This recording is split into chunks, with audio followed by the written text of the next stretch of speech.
আপনারা চিনবেন, নোয়াখালীতে তা আছে। তো তার উপরে একজন আছে, সিরাজুল আলমের একজন আছে চট্টগ্রামে, এর উপর আছে বেলাল ভাই, পরে আমাদের হারুন ভাই।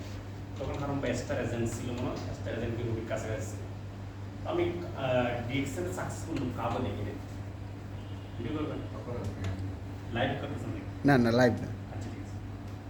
তো ডিএক্সএনে আমি বাংলাদেশের যে সাকসেস হয় এখানে কিছু ইনকাম করতে চাই, আমি কোনো লোক দেখিনি আমি যে সময় আসছি। কিন্তু এরপর আমি ডিএক্সএনে কাজ শুরু করছি। তো আবার কিছু লোক বাংলাদেশে এখানে সাকসেস ছিল, কিন্তু অ্যানালগের জমানায় ছিলাম, যুগে ছিলাম। ওই সময় কিন্তু বাংলাদেশে কারা কাজ করে আমি জানি না, কারণ আমি একজন শিশু মানুষ, সবেমাত্র মেম্বার হয়েছি। তো আমি কি এত বড় খবর নিতে পারবো? তো পরে জানি যে বাংলাদেশে অনেক লোক সাকসেস কাজ করতেছে। তো 2005 শুরু করে আজকে পর্যন্ত আছে। আমি 6 মাস লাগছিল আমার আসতে, 5 মাস কি 6 মাস লাগছিল। এরপরে রুবি 7-8 মাসের ভিতরে হয়েছি, ডায়মন্ড হয়েছি। ডায়মন্ড একটা টার্গেট ছিল 1 বছর ডায়মন্ড হবো, 1 বছর আবার ডায়মন্ড হয়েছি। আলহামদুলিল্লাহ 2006-এ আপনার নভেম্বরে আমি ডায়মন্ড হওয়ার 4-5 মাস পরে আমি এখানে দাওয়াত পাইছিলাম। তখন বাংলাদেশে করোনার ডায়মন্ড কম ছিল, আমি জাস্ট ডায়মন্ড হয়েছি। তো আমাকে মেহমান হিসেবে দাওয়াত দিয়েছে এখানে আমরা ঢাকা পাবলিক লাইব্রেরিতে একটা প্রোগ্রাম হয়েছে 2007 সালে। এখানে আসার পরে আমি একটু নিজেকে সম্মানিত বোধ করলাম। তো এখান থেকে যাওয়ার পরে এপ্রিলের পরে গিয়ে আমি ফুল টাইমে গেছি, আর কোনো কাজ করিনি। এরপর থেকে আজ পর্যন্ত আমি বেকার, অন্য সেক্টরের জন্য বেকার, আমি কোনো কাজ করিনি। রিস্ক নেই কোনো আছে। তো কে কী অর্জন করছে আমি জানি না, কার দৃষ্টিতে কোন ধরনের সাকসেস এটা আমি জানি না। সাকসেস এক একজনের দৃষ্টিতে এক এক ধরনের। আমার সাকসেসটা হলো আমি মোটামুটি আলহামদুলিল্লাহ আমি টাইম পিরিয়ডে আছি। আমার নির্দিষ্ট চাকরি করতে হবে, এটা করতেই হবে, মানে উঠতেই হবে। আমি চাইলে ঘুমাইতে পারি আলহামদুলিল্লাহ। আমি 7 থেকে 8 ঘন্টা আমি ঘুমাই। এখন প্রথমে আবার ঘুমাইতাম না, প্রথমে ঘুম হারাম করেছিলাম ডিকশন করার জন্য, ঠিক আছে। এখন নিয়মিত 7-8 ঘন্টা ঘুমাই আলহামদুলিল্লাহ, ঘুমাইতে পারি। টাইম পিরিয়ডও আছে আলহামদুলিল্লাহ। তো অনেকের চাওয়া পাওয়া অনেক ধরনের হইতে পারে, কিন্তু আমার চাওয়া পাওয়া ছোট্ট ছিল, তার চেয়ে আমি বেশি হয়েছে আলহামদুলিল্লাহ। ফাইন্যান্সিয়াল মোটামুটি ফাইন্যান্সিয়ালও আমি ফ্রিডম আছে, আবার ট্রাভেলও ফ্রিডম আছে। আমি চাইলে যে কোনো সময় যে কোনো জায়গায় যেতে পারি। আপনাদের কাছে এটা শেষ প্রোগ্রাম বাংলাদেশে, হয়তো কালকে হয়তো আমার পার্সোনাল একটা প্রোগ্রাম থাকতে পারে। এরপর আমি আবার একটা শ্বাস নেওয়ার জন্য বাইরে যাবো, দুবাই যাবো। এখান থেকে সৌদি আরব যাবো, উমরা করবো, মানে ডিএক্সএন করবো। পাশাপাশি আবার আমাদের কেএসআইপি আছে, যদি আল্লাহ চাহে তো কবুল করে তাহলে মিশরে যাবো। মিশর থেকে সেপ্টেম্বর 15 তারিখ এখানে ব্যাক করবো, মানে 1.5 মাসের একটা 10 দিনের মতো একটা প্ল্যান নিয়ে বাইরে হচ্ছে। এই জন্য এই যে এটা একটা ফ্রিডম, তো এই 3টে মোটামুটি আমি এখানে পাইছি। তো উদ্দেশ্য হলো যে এখন আপনাদের কাছে সাকসেস হওয়ার জন্য আমরা আমাদের দেরি হচ্ছে কেন,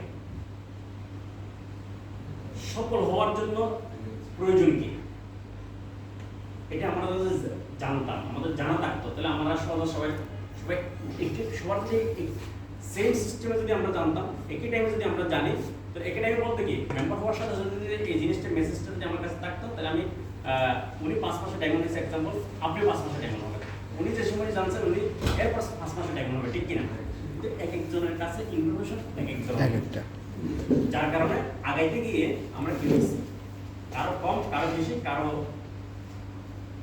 ছেড়ে দিছি, আবার আসছি, এরকম হচ্ছে, ঠিক না?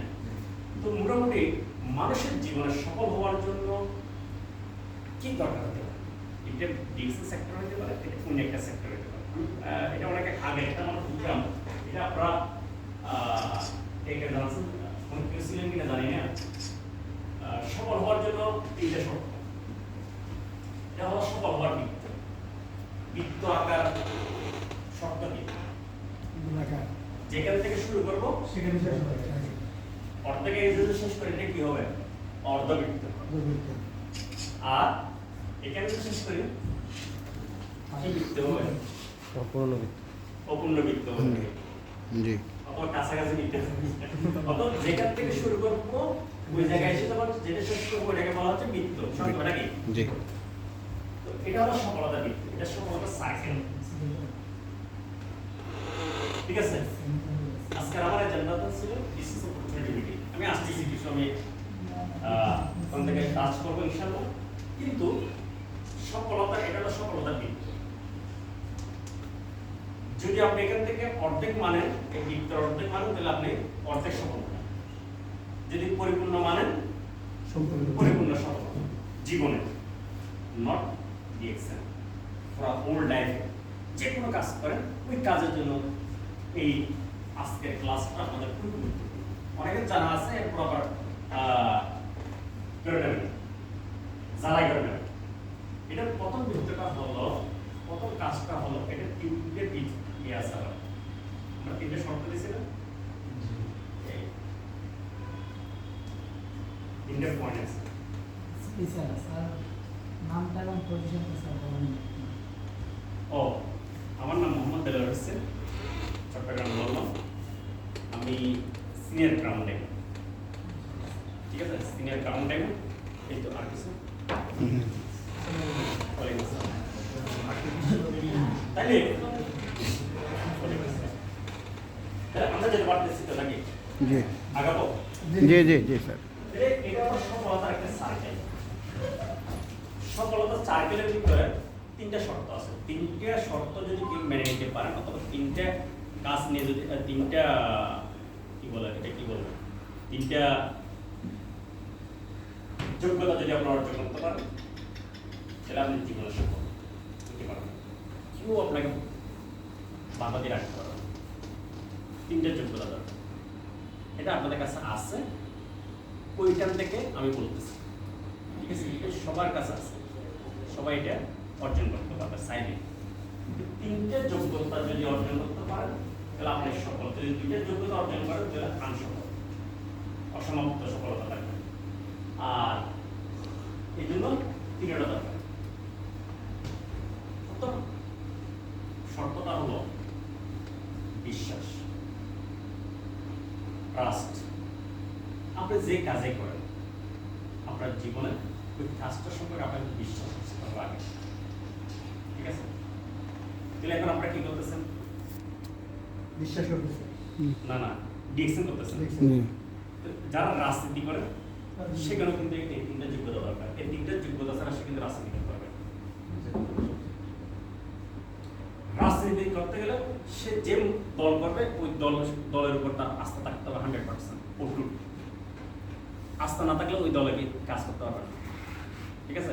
সর্বপ্রথম যে কাজটা করতে হবে, রাজনীতি করতে গেলে এই জিনিসটা দরকার আছে।